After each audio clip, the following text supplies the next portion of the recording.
বলে ছেলেটি দ্রুত প্রস্থান করলো, যেন কেউ তাকে দৌড়ানি দিয়েছে। নমিতা প্যাকেটটি ঘরে নিয়ে যাচ্ছে, পেছন পেছন আসছে কাইফা। কুষাণ সবেমাত্র কোকের ক্যান একবার চুমুক দিয়েছে, অমনি নমিতার হাতে পার্সেলটি দেখে ভ্রু কুঁচকে তাকিয়ে রইল। নমিতা সেটা খেয়াল করেনি। রুমে ঢুকে কোনো কিছু না ভেবে একটা কাঁচি দিয়ে প্যাকেটটা খুলতে আরম্ভ করলো। প্যাকেটটা খুলেই নমিতার চক্ষু চড়ক গাছ। কাইফাও চোখ বড় বড় করে তাকিয়ে রয়েছে। অজান্তেই নমিতার মুখ ফসকে বেরোলো, আরে, এই বইগুলো তো আমার উইশ লিস্টের। এতগুলো বই আর একটা শাড়ির কম্বো তোমাকে কে দিল আপু? নমিতা একটা একটা করে বই দেখতে বলল। সেটা আমি কি করে জানবো? আমিও তো বুঝতে পারছি না রে। মোট 6টি বই কিনে পার্সেলের মধ্যে সবার উপরে ছিল প্রেয়সী হৃদয় ব্যাকুল। তার নিচে পরপর সাজানো ছিল আরো 5টি বই: রংমহল, চিত্তচিরে, চৈত্র মাস, অন্তর্বাসিনী, কাঠগোলাপ এবং নিম্নচরণ। চোখ দুটো মুহূর্তের জন্য বিস্ফোরিত হয়ে গেল নমিতার। তারপর উজ্জ্বল হাসিতে ভরে উঠল তার মুখ। নমিতা বলল, নির্মোচন আমার কাছে আগে থেকে আছে, এটা তুই রেখে দিস। শাড়ির মোড়কটি খুলে দেখলো একটা নীল রঙের শাড়ি, সাথে কিছু জুয়েলারি। বইগুলোর পাশে রাখা ছিল দুটো চিরকুটও। উদ্বিগ্ন চিত্তে নমিতা একটি চিরকুট হাতে নিল। কাইফা শোনার জন্য অধীর আগ্রহে বসে আছে। চিরকুটটি খুলে পড়তে নিবে, অমনি ছো মেরে নিয়ে নিল। কুশাল হা করে তাকিয়ে আছে নমিতা। কাইফা আর নমিতা একে অপরের দিকে দৃষ্টিপাত করলো। চোখের ইশারায় বোঝালো আজ তারা ফেঁসে গেছে। ঠোঁট বাঁকিয়ে কুষাণ জোরে জোরে চিরকুট দুটো পড়া শুরু করলো। প্রিয় বসন্ত রানী, তোমার জন্য সামান্য কিছু উপহার। তুমি আমার বসন্তে ফোটা প্রথম ফুল, রোদে রাঙানো দুপুরের গন্ধ। তুমি আমার কাছে প্রভাতে শ্রবণ হওয়া কোকিলের সুর, যে সুর শুনলেই হৃদয়ে বাজে তুমি নামক প্রেমের ছন্দ। প্রথম চিরকুটটি পড়ে ভ্রু কুঁচকে নমিতা আর কাইফার দিকে তাকালো কুষাণ। চোখ মুখ শক্ত করে রেখেছে, ধারালো চোয়াল মুষ্টিবদ্ধ হয়ে গেল। চোখ বন্ধ করে মেজাজ ঠান্ডা করছে। এদিকে ভয়ে জড়সড় হয়ে বসে আছে কাইফা, কারণ তার কপালে আজ শনি আছে। নমিতা মার না খেলেও কাইফা ছাড় পাবে না। প্রথমে ঘাবড়ে গেলেও এখন নমিতার মুখে ভয়ের কোনো ছিটে ফোঁটাও লক্ষ্য করা গেল না। খুব শান্ত আর স্বাভাবিক দেখাচ্ছে নিজেকে। কুষাণকে রাখতে দেখে তার বেশ আনন্দ হলো। প্রাণোচ্ছল হেসে আগ্রহ প্রকাশ করলো। কুশন ভাই, এই চিরকুটটাও পড়ো, দারুণ লিখেছে। যে লিখেছে নিশ্চয়ই খুব মেধাবী। কুষাণ তীক্ষ্ণ দৃষ্টিতে নমিতার হাস্যোজ্জ্বল মুখটা দেখে দ্বিতীয় চিরকুটের মোড়ক খুলল। এবার আর জোরে পড়লো না, নমিতার সামনে ধরে বলল। এগুলো কে পাঠিয়েছে? নমিতা হাত বাড়িয়ে চিরকুটটা নিয়ে দেখে এটাতে লেখা আছে, আমি রয়েছি মিশে সকাল দুপুর সাজে, তোমার সকল অপরিচিত অনুভূতির ভাঁজে ভাঁজে। অগ্রিম শুভেচ্ছা রইল তোমার জন্মতিথিতে 1 মার্চ। এটা পড়ে নমিতা নিজেই অবাক হয়ে গেল। বিস্ময়ে কিংকর্তব্যে বিমূঢ় হয়ে তাকিয়ে আছে এখনো। তবে কুষাণকে তার ভাবাবেগ বুঝতে দিল না। নমিতা আজ করতে পেরেছে এসব শাফিন আলম নামক লোকটির কাণ্ড। চওড়া হেসে জবাব দিল, কে পাঠিয়েছে আমি কি করে জানবো? এটা তো গিফট পার্সেল, মাত্রই হাতে পেলাম। তাহলে জানলাম কখন কে পাঠিয়েলো? আচ্ছা, তাই? তাহলে তোর বার্থ ডেট সেটা জানলো কি করে? আমাকে বোকা ভেবে ভুল করিস না নিমো। সাফ সাফ উত্তর দে, এটা কে?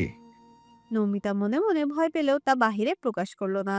ধরা যখন পড়েই গেছে, কিছু একটা তো ঘটবেই। এলোমেলো বইগুলো ভাঁজ করতে করতে হেয়ালি স্বরে বলল, আমি জানি না কে এটা পাঠিয়েছে, জানলেও বলবো না। গ্রামের মানুষ ব্যক্তিগত ব্যাপারে বাইরের কারণ নাক গলানো পছন্দ করে না। অপমানে গর্জে উঠল কুষাণ। নিমো, আমি তো 7 বছরের বড় হই। ম্যানার্স বজায় রেখে কথা বলবি, নয়তো এক থাপ্পড় দিয়ে সব দাঁত ফেলে দেবো। নমিতার কণ্ঠ খাদে নামিয়ে বিরক্তি প্রকাশ করে বলল। এই যে বললাম না আমরা গ্রামের মানুষ। তৎক্ষণাৎ শোনা গেল মাহমুদা বেগমের ডাক। মাঝ রান্নায় হঠাৎ করে গ্যাস ফুরিয়ে গেছে, তাই নতুন গ্যাসের বোতল আনতে হবে। তাই কুষাণকে বারবার ব্যস্ত গলায় ডাকছে। কুষাণ আর কোনো উত্তর দিল না। কঠিন মুখোভাব নিয়ে বেরিয়ে গেল কাইফার রুম থেকে। কুষাণ বেরিয়ে যাওয়ার সাথে সাথে এতক্ষণ আটকে থাকা ভয়াতুর নিঃশ্বাসটা ত্যাগ করলো দুজনে। কাইফা এবার বসা থেকে উঠে দাঁড়াতে দাঁড়াতে বলল, অল্পের জন্য বেঁচে গেছি আপু। তুমি ভাইয়ার সাথে এভাবে কথা বললে কেন? তাহলে কিভাবে বলবো কথা বল। ভয়ে ভয়ে যদি কথা বলতাম তাহলে বুঝে যেত এখানে একটা ঘাপলা আছে। তখন তোর ভাই আমার মাথায় উঠে বসতো, দুজনেই ফেঁসে যেতাম। আমি তো বুঝতেই পারছি এসব কে পাঠিয়েছে। তবু আপু, ভাইয়ার সাথে এমন ব্যবহার করে খেপিয়ে দিয়েও না। কথা শেষ হবার পূর্বেই নমিতা প্রফুল্ল চিত্তে ঠোঁট প্রসারিত করে হেসে বলল, রাখ না এখন এসব। ওই কাইফা, শোন না, আমার এখন খুশিতে নাচতে ইচ্ছে করছে। দেখছিস, ও আসতে পারেনি তবে গিফটটা ঠিকই পাঠিয়ে দিল। জীবনের ফার্স্ট টাইম ও আমাকে কোনো গিফট পাঠালো। কাইফু রে, আমার তো খুশিতে নাচতে ইচ্ছে করছে। কাইফা বোনের উল্লাস দেখে মিটিমিটি হাসছে, মাঝে মাঝে এই পাগলামির সঙ্গও দিচ্ছে। পরের দিন বিকেলবেলা নমিতা একা একা বসে কাইফার একটা ডায়েরিতে আর্ট করছে, গুনগুন করে গান গাইছে। রিমঝিমে ধারাতে চাই মনে হারাতে, এই ভালোবাসাতে আমাকে ভাসাতে।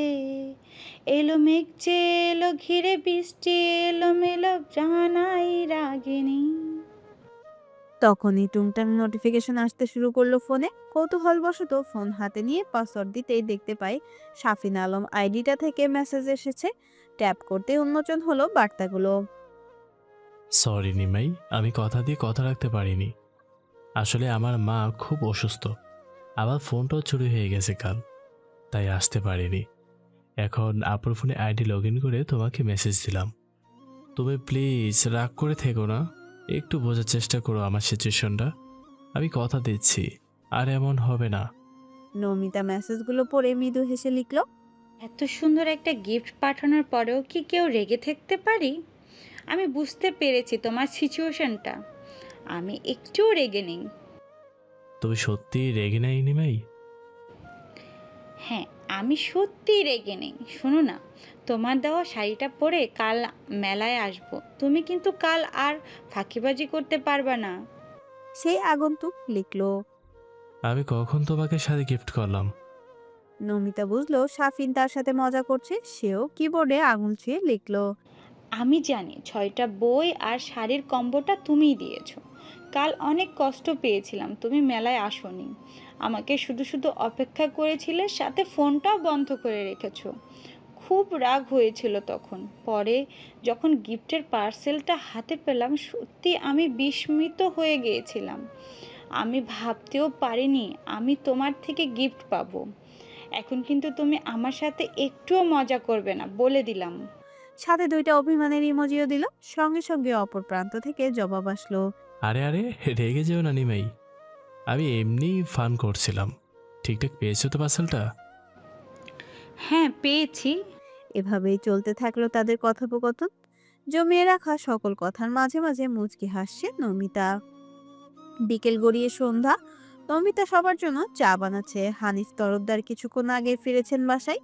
কাইফা তার রুমে বসে পড়ছে। মাহমুদা বেগম রান্নায় ব্যস্ত। হানিফ তরফদার এসে বসলেন সোফায়। তিনি বললেন, নিমো, আমাকে 1 কাপ চা দিয়ে যা তো মা। নমিতা চায়ের ট্রেটা নিয়ে আস্তে আস্তে বলল, আসছি জেঠু। হানিফ তরফদারের দিকে একটি চায়ের কাপ বাড়িয়ে দিল নমিতা। তার চাচার বয়সী অন্য আরেকটি লোকও আসলো তখন। নমিতা ওনাকেও একটি চায়ের কাপ বাড়িয়ে দিল। ট্রেটা কাইফার রুমে নিয়ে চলে গেল। কাইফা নে। কাপটি গরম থাকায় চায়ের কাপটি টেবিলের উপর রেখে দিল কাইফা। কাল উপহার হিসেবে পাওয়া বইগুলো থেকে একটা বই বেছে নিল পড়ার জন্য। চা খাবে আর পড়বে। পড়তে পড়তে প্রচন্ড মাথা ব্যথা অনুভব করলো কুষাণ। উস্কো খুস্কো চুল 2 হাতে চেপে ধরলো, টেবিলের ওপর মাথা গুজে রাখলো কিছুক্ষণ। কৃষ্ণবর্ণ ভ্রু কুঁচকে গেছে, চোখ দুটোতে ক্লান্তিতে লাল।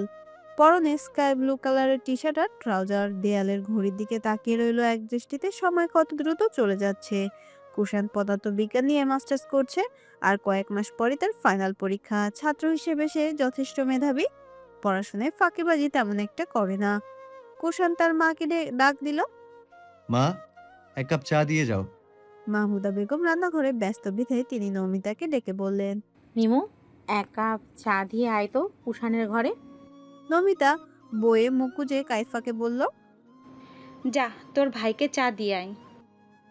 কাইফা ম্লান স্বরে জানালো, এখন ভাইয়ার সামনে যেতে পারবো না। ভাইয়া পড়া দিয়েছিল, শিখি নাই। এটা বললে আর রক্ষে থাকবে না আমার। তোমাকে বলেছে আপু, তুমি যাও, আমি যাব না। বলেছি যখন, যাবই না। দুজনের ভেতর কয়েক দফা রেষারেষি হওয়ার পর না পেরে নমিতাকে উঠতে হলো। নমিতা চা হাতে নিয়ে দাঁড়িয়ে কুষাণের রুমের দরজায়। কুষাণ খুব মনোযোগ দিয়ে কিছু একটা লিখছে।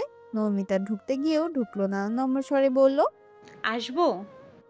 কুষাণ মাথা তুলে তাকালো, দেখে দরজায় দ্বার মুখে হাতে চায়ের কাপ নিয়ে দাঁড়িয়ে আছে নমিতা। সাদা আর খয়েরির মিশেলে একটা গাউন পরেছে, মাথায় কাপড় দিয়ে সুন্দর করে ভাঁজ করে ওড়নাটা দিয়েছে, সাথে জামার সাথে ম্যাচিং করে কানের ছোট ছোট একজোড়া ঝুমকো। তৎক্ষণাৎ দৃষ্টি নত করে বলল কুসুম, তুই কেন? আম্মু কোথায়? জেঠিমা রান্না করছে, তাই আমাকে পাঠালো। কিছুক্ষণ চুপ করে থেকে কুসুম অনুমতি দিল আসতে। ইতস্তত বোধ করছে নমিতা। জানালার কাছে টেবিলটায় কাপটা রেখে চলে আসতে নিলে কুষাণ বলল, এই দাঁড়া। নমিতা ঠোঁট কামড়ে দাঁড়িয়ে পড়ল। এখন তাকে কি কি প্রশ্নের সম্মুখীন হতে হবে তা একমাত্র আল্লাহর ওই লোকটাই জানে। কি হতো ডাকটা না দিলে? এতক্ষণে চলে যেতে পারতো। চায়ের কাপে ঠোঁট ছুঁয়ে কুষাণ প্রতিক্রিয়া দেখালো। এটা চা নাকি চিনির শরবত? চিনির বয়াম কি পুরোটা এর মধ্যে ঢেলে দিয়েছিস? চা বানানোটা অন্তত শিখলি না। তুই একটা ইন্টারন্যাশনাল গাথি। মুহূর্তের মধ্যেই রেগে গেল নমিতা, ক্ষিপ্র মেজাজে কোমরে হাত গুজে বলল, বুঝে শুনে কথা বলবা। আমি কিন্তু আর একটাও বাজে কথা টলারেট করব না। আর একটা বাজে কথা বলবে, এক্ষুনি আমি জেঠি আর জেঠিমাকে সব কথা বলে দেব। তুমি যা যা আমাকে বলেছো সেসব। কুষাণ বাঁকা হাসলো, হাসিতেই বুঝিয়ে দিচ্ছে কোনো দুষ্টুর বাস্তবায়ন করতে চলেছে। ডাক তাহলে তোর জেঠু আর জেঠিমাকে। আমিও বলি তাদের মেয়ের কীর্তিকলাপ। কালকের গিফটের কথা বলে দেবো সবাইকে, নাকি চিঠিগুলোর কথা? আমিও কাকাকে কল করে বলে দেব তার মেয়েকে এখন বিভিন্ন মানুষজন চিঠি সহ গিফট পাঠায়। কি বলবো? মুহূর্তের মধ্যে ফাটা বেলুনের মতো চুপসে গেল নমিতার মুখ। চট করে মুখের আদল বদলে ফেললো। এই লোককে ভরসা নেই বলে দিতে পারে। যদি একবার নমিতার বাবার কান অব্দি যায়, তাকে মারতে মারতে হয়তো শেষ করে দিবে। কুষাণ ঠোঁট কামড়ে মেকি হেসে বলল, তাহলে ঝটপট আরেক কাপ চা বানিয়ে নিয়ে আয়। থমথমে মুখশ্রী নিয়ে নমিতা চলে গেল আবার চা বানাতে। কিছুক্ষণ পর ফিরে এলো সে। কুষাণ খুব মনোযোগ দিয়ে একটা চিত্র আঁকছে। নমিতা চাটা রেখে দিল টেবিলের, কোনো আওয়াজ না করে চলে যাচ্ছিল। দু কদম এগোতেই তোকে যেতে বলেছি? আবারও ঠাই হয়ে দাঁড়িয়ে রইল ওখানে। চোখ মুখ কুঁচকে রগটা গিলে নিল। আবারও হাসি মুখে মুখ করে পেছন ফিরে তাকিয়ে জিজ্ঞাসা করলো। কিছু বলবে? দৃষ্টি নত করেই অকাট্য মুখাবয়বে শুধালো। চা কি এমনি এমনি খাবো? তাহলে খেতে হবে না, ফেলে দাও। কুষাণ বিড়বিড়ালো, গর্ধপ একটা। মুখে বলল, চায়ের সাথে বিস্কিট নয়তো কেক দিতে হয়, এটাও কি বলে দিতে হবে? অস্পষ্ট স্বরে নমিতা বলে উঠল। সাথে একটু বিষ এনে দেই। কুষাণ খাতার ওপর হাত চালাতে চালাতেই জানতে চাইলো। কি বললি? নমিতা জিহ্বায় কামড় দিল। নিজেই বোকামি সুলভ কথাটা যেন কখন জোরে বলে ফেলেছে বুঝতেই পারলো না সে। চওড়া হেসে রিনরিনে আওয়াজে বলল, না মানে কোনটা এনে দেব? বিস্কুট দেব নাকি কেক? যেটা মনে হয় সেটাই এনে দে। অহেতুক প্রশ্ন করে বিরক্ত করিস না তো। যা এখান থেকে। নমিতা যেন হাঁপ ছেড়ে বাঁচলো। দ্রুত গিয়ে বিস্কিট আর কেক দুটো আনলো সাথে করে, যেন পরে বলতে না পারে এটা এনেছিস কেন, এটা খাবো না, ওটা এনে দে। ভেঙচি কাটলো। এই নাও তোমার বিস্কুট আর কেক। কুষাণ এবার আয়েসি ভঙ্গিতে চেয়ারে হেলান দিয়ে বসে বিদ্রুপ করে বলল, চা ঠান্ডা হয়ে গেছে, সাথে আমার মুডটাও চলে গেছে। সামান্য এক কাপ চা খাওয়াতে যদি এত ভনিতা করিস তাহলে কি মুড থাকে? নমিতা টেবিলের উপর শব্দ করে প্লেটটা রেখে কাট কাট গলায় বলল, আর এত ফালতু টাইম নেই যে যার তার পেছনে ওয়েস্ট করব। কুষাণ বক্র হেসে বলল। তাহলে বলে দেব। কথার মাঝখানে অসমাপ্ত রেখেই নমিতা আবারও বলে উঠল, তাহলে এখন কি করতে হবে দ্রুত বলো। যা ফ্রিজ থেকে একটা কোকের ক্যান নিয়ে আয়। নমিতা রাগি রাগি মুখ করে ধপাধপ পা ফেলে চলে গেল কোকের ক্যান আনতে। এদিকে নমিতাকে ইচ্ছে করে নাকানি চুপানি খাওয়াতে পেরে মনটা বেশ ফুরফুরে লাগছে তার। ওর সময়ের অপমানের বদলা নিচ্ছে। দুষ্টু হেসে সদ্য ওঠা দাড়িগুলোতে হাত বুলালো। কিছুক্ষণের মধ্যে ধপাধপ পা ফেলে কোকের ক্যান নিয়ে এসে কুশনের দিকে বাড়িয়ে দিল। কুষাণ কোকের ক্যানটা হাতে নিয়ে বলল, এই তো গুড গার্ল। আবার আরেকটা কাজ করে দে। আহ, এই কাজটাই শেষ কাজ, তারপর আজকের জন্য তোর ছুটি। মানে কি? এই তুমি আমাকে কি পেয়েছো? আমি কি তোমার বাসার কাজের লোক? আপাতত ধরে নে ওটাই। এখন করে দিবি নাকি সবাইকে? কুষাণের জবাব শুনে আরো বেশি ক্ষেপে গেল নমিতা। তবে সেটা মনে মনেই রাখলো। চুপ করে অন্যদিকে ফিরে দাঁড়িয়ে আছে। আর এক সেকেন্ডও এই রুমে থাকতে ইচ্ছে হচ্ছে না তার। কাল যদি দরজা আটকে পার্সেলটা আনপ্যাক করতো তাহলে আজ মানুষের হুকুমে এতগুলো কাজ করতে হতো না। কুষাণ কোকের ক্যানে চুমুক দিতে দিতে বলল, শুনেছি তুই নাকি খুব ভালো মাসাজ করতে পারিস। আমার প্রচন্ড মাথা ব্যথা করছে। কাম, আমার মাথাটা মাসাজ করে দে। দেখি আদৌ কথাটা সত্যি নাকি পুরোটাই চাপাবাজি। অবাক না হয়ে পারছে না নমিতা। একটা সুযোগ পেয়েই তাকে দিয়ে যা না তাই করানো হচ্ছে।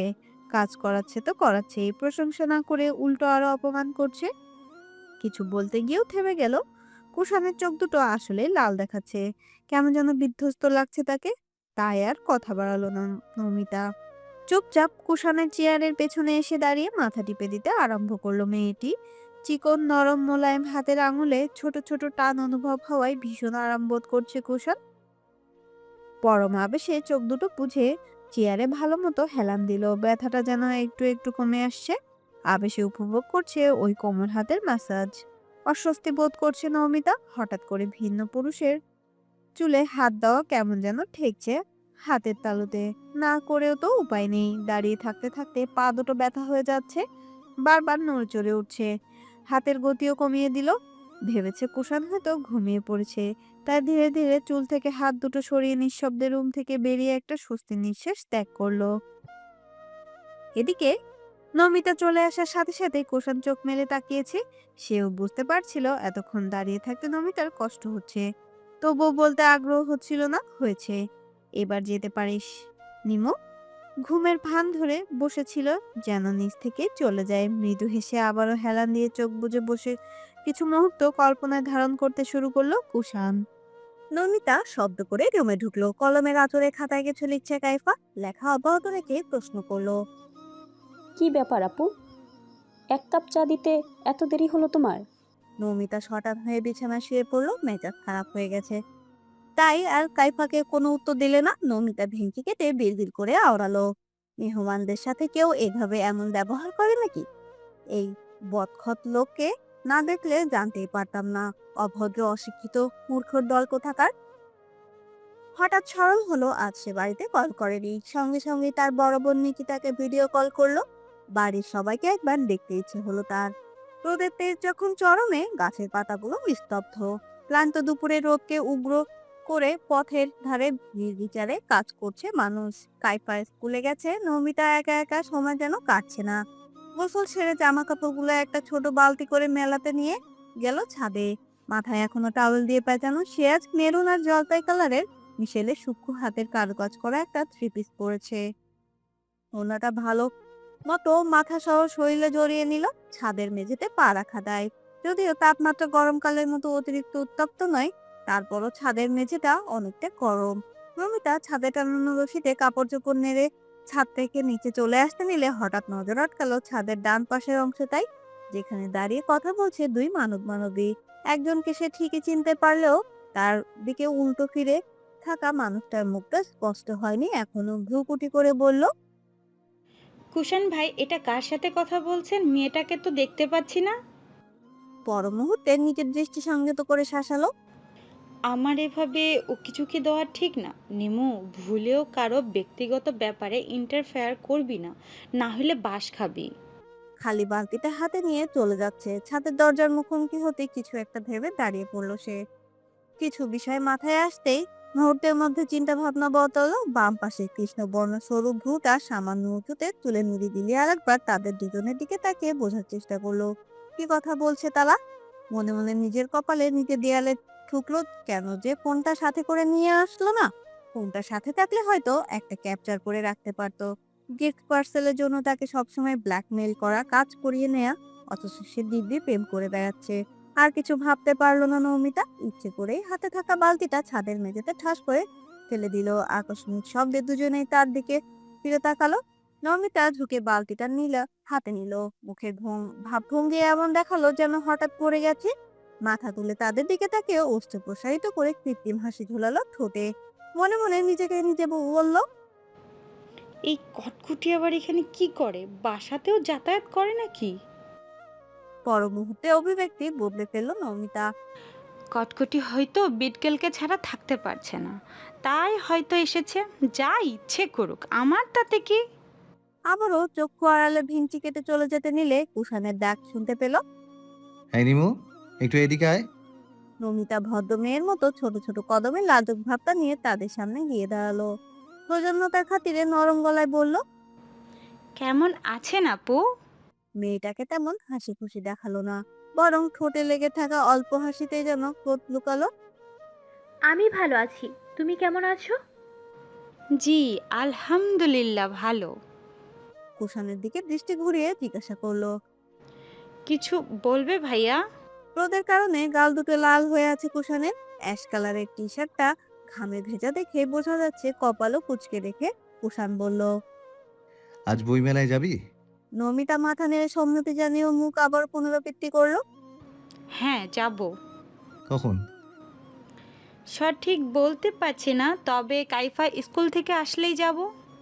ঠিক আছে, এখন যেতে পারিস। নমিতা সম্মতি জানিয়ে ভদ্রভাবে মাথা নিচু করে হেঁটে নিচে চলে গেল। বিড়বিড় করে বলল, এটা তো ঘরেই জিজ্ঞেস করলে পারতো, এই মেয়ের সামনে করার কি প্রয়োজন ছিল? ঘরে ঢুকে চুল থেকে টাওয়েলটা খোলে রেখে টিভির নাটক দেখছে সে। হাতে একটা চিপসের প্যাকেট, যেটা তার জেঠু এনে দিয়েছে। সবেমাত্র দুটো চিপস মুখে নিয়েছে, তন্মধ্যে তার থেকে একটু দূরত্বে বজায় রেখে বসা ছো মেরে প্যাকেটটা নিয়ে নিল কুষাণ। নিয়ে নিজে খেতে শুরু করলো। হঠাৎ এমন কাণ্ডে হা হয়ে তাকিয়ে রইল নমিতা, সাথে সাথে চেতে উঠলো। বলল, এই তুমি আমার চিপস নিলে কেন? আমার চিপস দাও। কার চিপস? নমিতা হতবাক। কার মানে? আমার চিপস।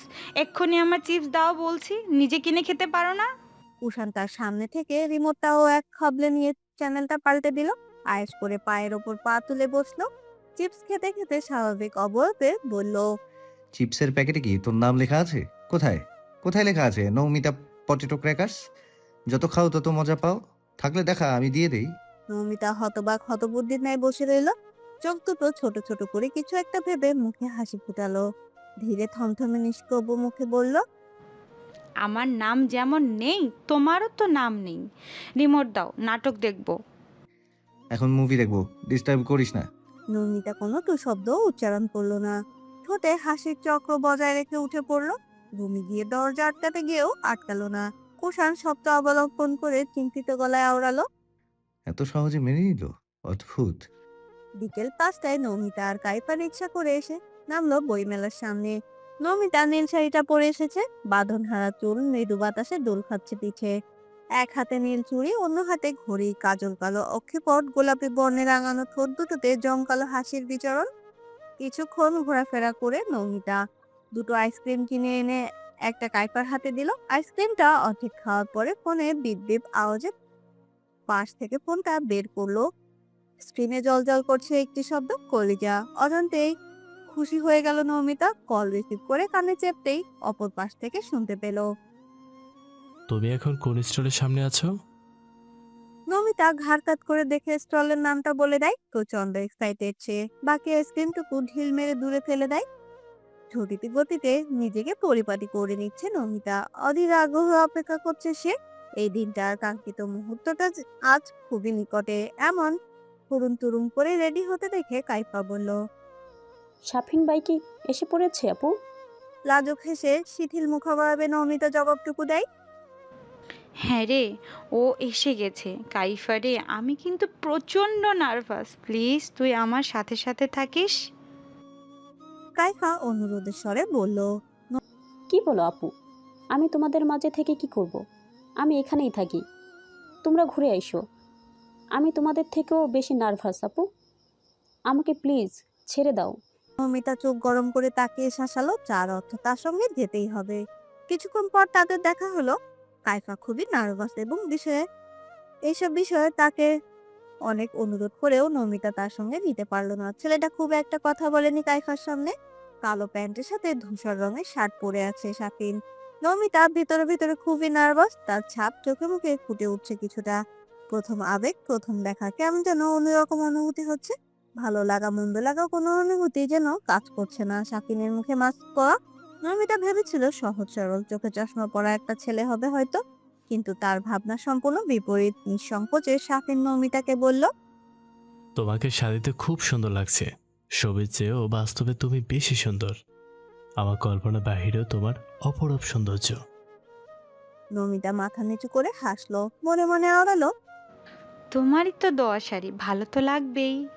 তবে মুখে বলল, আমাকে তো দেখে নিলেন, নিজের মাস্ক খুলছেন না কেন? লোকটা একটু ভেবে বলল, চলো। উৎকণ্ঠিত চোখ মুখ জিজ্ঞাসা করলো। কোথায় যাব? ওই স্টলটায়। লোকটি একটি ভেবে বলল, উৎকণ্ঠিত চোখ মুখে জিজ্ঞাসা করলো। আঙুল উঠিয়ে দেখিয়ে দিল নমিতা। সাপিনের পেছন পেছন হাঁটছে এখনো। তাদের মাঝখানে কিছুটা দূরত্ব। স্টলের সামনে এসে মাস্কটা খুলে ফেললো সাপিন। দৃশ্যমান হলো তার মুখ। হাসছে সে। নমিতা এক নাগারে বেশিক্ষণ তাকিয়ে থাকতে পারলো না। শ্যাম বনের পুরো সাপিন। মুখে ওঠা সদ্য ছোট ছোট দাড়িতে বেশ লাগছে তাকে। নমিতা আবারও লজ্জায় মিলিয়ে গেল। চোখের দিকে তাকিয়ে আর কথা বলার সাহস পাচ্ছে না। সাফিন বেছে বেছে নমিতার পছন্দের 3টা বই কিনে নিল। এবার নমিতার অনেকটা কাছে এসে পড়লো যেন। নমিতার থেকে বেশ অনেকটা উঁচু সে। সাফিন ঠাট্টা স্বরে বলল, কি হলো নিমাই? তাকাও আমার দিকে। আমার চোখের দিকে তাকাও। নমিতা কিছুতেই ঠোঁটের হাসিটা অদৃশ্য করতে পারছে না। কিছু সময় অতিবাহিত হতেই পুরুষটির চোখে চোখ রেখে তাকালো। এখন আর তেমন ঘাবড়াচ্ছে না। টুকটাক কথা বলছে দুজন। সাফিন আবারও মাস্ক পরে ফেলেছে, কারণ জানতে চাইলে নমিতার সঙ্গে দেখতে পেলে পরে সমস্যা হবে সম্ভাবনা রয়েছে। এই সুন্দর সময়টা বেশিক্ষণ গড়ালো না। মুহূর্তটা ইস্তফা দেওয়ার জন্য হাজির হলো একজন। কিছুটা দূরে দাঁড়িয়ে আছে কুষাণ। নমিতা সাফিনের সাথে কিছু একটা নিয়ে কথা বলতে বলতে হাসছিল। তখনই চোখে পড়লো কুষাণকে। 1 সেকেন্ড সময় নিতে নমিতা ত্রস্তগ্রস্ত হয়ে পড়লো। শুনুন। মাত্র না বারণ করলাম আপনি করে ডাকতে। নমিতার দৃষ্টি তখনও ওদিকে। একটা শুকনো ঢোক গিলে বলল, সেসব পরে হবে, আপাতত আমি চলে যাচ্ছি। আমার ভাইয়া ওই যে ওইখানে। এবার আমায় একসাথে দেখে নিলে কালই আমাকে গ্রামে ট্রান্সফার করবে, সাথে নালিশ তো করবেই। নমিতার দৃষ্টি অনুসরণ করে তাকালো সাফিন। নমিতার কথা মতো সাফিন অন্য পথে হাঁটা দিয়ে দূরত্ব বাড়িয়েছে। নমিতাও কুষাণের চোখ এড়িয়ে খুব দ্রুত বড় বড় কদম ফেলে কাইফাকে যেখানে রেখে গিয়েছিল সেখানে চলে যায়। কাইফাকে খুঁজে পান যেন এতক্ষণে অস্বাভাবিক। লাফানো হৃদস্পন্দনটা অনেকটা স্বাভাবিক হলো তার। হাঁপাতে হাঁপাতে বলল, তোর ভাইয়ের কাছে হাতে নাতে ধরা পড়েই যাচ্ছিলাম, একটুর জন্য বেঁচে গেছি। কাইফা চশমাটা ঠেলে ঠুলে ভয়ে ভয়ে কণ্ঠে বলল। ভাইয়াও মেলা এসেছে। নমিতা মাথা নাড়িয়ে বলে, হ্যাঁ। নমিতা বইগুলো কাইফার হাতে ধরিয়ে দিল। আরো 2-1টা স্টল ঘুরে কাইফাকে নিয়ে চলে যেতে নিল। তখনই কুষাণ জোরে হাঁক ছাড়লো কাইফার নাম ধরে। অগত্যা দাঁড়াতে হলো তাদের। কুষাণের সাথে রয়েছে সেই মেয়েটা। নমিতা ফিসফিস করে শুধালো, দেখ দেখ কাইফা, তোর ভাইয়ের গার্লফ্রেন্ড। এটা তো বাড়িওয়ালা আঙ্কেলের মেয়ে, জেরিন আপু। কৌতূহল নিয়ে নমিতা বলল, এটা তোদের বাড়িওয়ালার মেয়ে? হ্যাঁ, এটা আমাদের বাড়িওয়ালার মেয়ে, ভাইয়ার ক্লাসমেট। তুমি যা ভাবছো তেমন কিছুই না আপু। নমিতা এবার বুঝলো তখন তাদের একসাথে ছাদে দেখার কারণ। তবে এতটুকু জানে সে তাদের মধ্যে অন্য কোনো সম্পর্ক আছে। আপাতত কাইফার সাথে এগুলো নিয়ে ঘাটলো না। কাইফার বিশ্বাস করবে বলেও মনে হয় না। জেরিনের সাথে থেকে বিদায় নিয়ে কুষাণ তাদের কাছে এসে দাঁড়ালো। সুঠাম সুবলিষ্ঠ দেহের অধিকারী পুরুষটি শটান হয়ে দাঁড়িয়ে আছে নমিতা এবং কাইফার সামনে। টান টান কপালে মুখোমুখি প্রচন্ড স্বাভাবিক আর শান্ত। নমিতা আর কাইফা একে অপরের দিকে তাকিয়ে বারবার ঢোক গিলছে। তৎক্ষণাৎ কুষাণ কর্কশ গলায় শুধালো, না বলে আমার ঘড়ি নিয়েছিস কেন? আমি কতক্ষণ ধরে খুঁজে চলছি, তুই জানিস? এটা কি ধরনের ভদ্রতা নিমু? নমিতা বাহু উঠিয়ে ঘড়িটাকে সূক্ষ্ম চোখে পরখ করে আওড়ালো। কার ঘড়ি এটা? আপনার? কুষাণ ভ্রু দুটো কিঞ্চিত উঁচু করলো, তবে প্রশ্নের কোনো জবাব দিল না। ফের একই কথা জিজ্ঞাসা করলো কুষাণ, কিন্তু আশানুরূপ উত্তর আসেনি। একটু দম নিয়ে নমিতা কাট কাট গলায় প্রত্যুত্তর করে। এটা তোমার ঘড়ি, কোথায় লেখা আছে? কোথায় লেখা আছে কুশান রোলাক্স ঘড়ি? লেখা আছে কি? থাকলে দেখাও, আমি দিয়ে দেই। বুকে গুজে রাখা হাত দুটো দৃঢ় বাঁধন ধীরে ধীরে হালকা হলো কুষাণের। বুঝতে পেরেছে তার বলা কথাটা তাকে ফিরিয়ে দিচ্ছে। তার করা চালে তার সঙ্গে খেলছে। ঠোঁট কামড়ে হাসিটা আড়াল করে নিল, তবে মুখে ধমকে সুরে বলল, মুখে মুখে একদম তর্ক করবি না বেয়াদব। আমার ঘড়িটা ভালোই ভালোই দিয়ে দে বলছি। নমিতা গা ছাড়া বেপরোয়া একটা হাব ভাব নিয়ে বলে, ঘড়িতে যেহেতু কারোর নাম লেখা নেই, তাহলে এটা আমি তোমাকে দেব কেন? আমার পছন্দ হয়েছে, তাই এটা এখন থেকে আমার। যা ইচ্ছা করে নাও, ঘড়ি আমি দিচ্ছি না। আরেকটু এগিয়ে দূরত্ব গোছালো, মুখোমুখি হয়ে কণ্ঠ খাড়ে নামিয়ে বলল, আমার সাথে করা অন্যায়ের একটা একটা করে প্রতিশোধ নেব। বলে ভেঙচি কেটে উল্টো পথে হাঁটা ধরলো নমিতা। কাইফার হাত ধরে টেনে কাইফাকেও নিজের সঙ্গে নিয়ে নিল। কুষাণ পূর্বের জায়গায় ঠায় দাঁড়িয়ে বলল, গাড়িতে বস, বাসায় গিয়ে বুঝাচ্ছি প্রতিশোধ কাকে বলে এবং এর শ্রেণীবিন্যাস।